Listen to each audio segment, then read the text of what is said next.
Day everybody, it's Karinara here with once again a bit different video.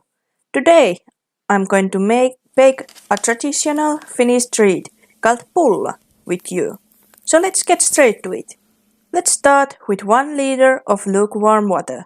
Milk is also good. In the milk or water, add 44 grams of dry yeast or 100 grams of fresh yeast. Then add 4 deciliters sugar, 2 eggs. I added 3 because my eggs were small. And then 4 tablespoons of cardamom, 3 teaspoons of salt, and optionally a bit of vanilla sugar or vanilla extract.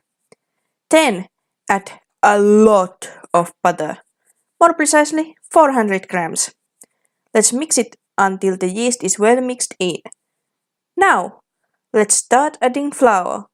The amount of flour varies, but it's around 3 kilograms.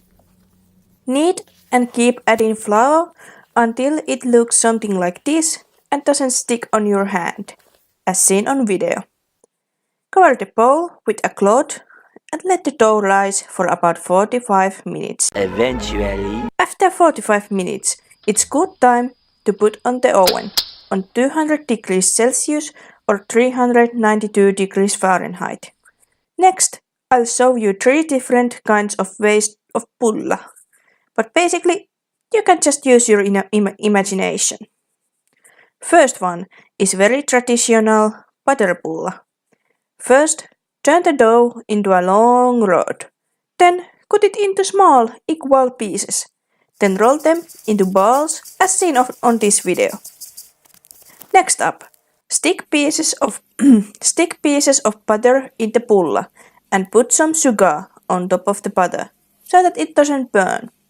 Second pulla is known as korvapuusti, which translates to a slap on ear. Very interesting name. I would say this is a Nordic version of cinnamon roll. This time the dough is flat and rectangular.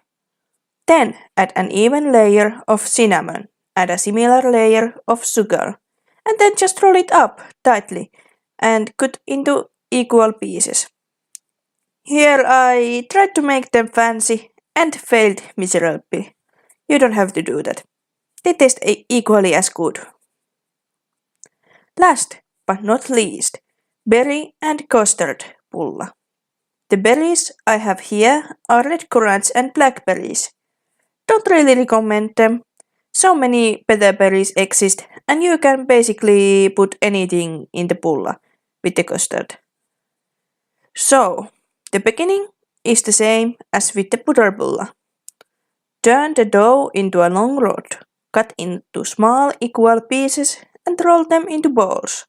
Next, make a space for the custard and berries with something that's good size and covered in flour. I used a deciliter measure cup, or just use your fingers. That works too. Put the custard and berries in.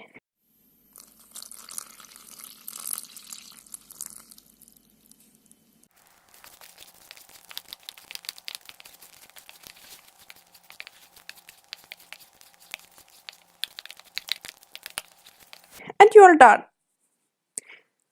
After you are all done, just brush the pulla with egg and you are ready to put the pulla into the oven for around 8 to 15 minutes. 15 minutes later. Now that we are done, I must say that don't make the pulla as big as I did.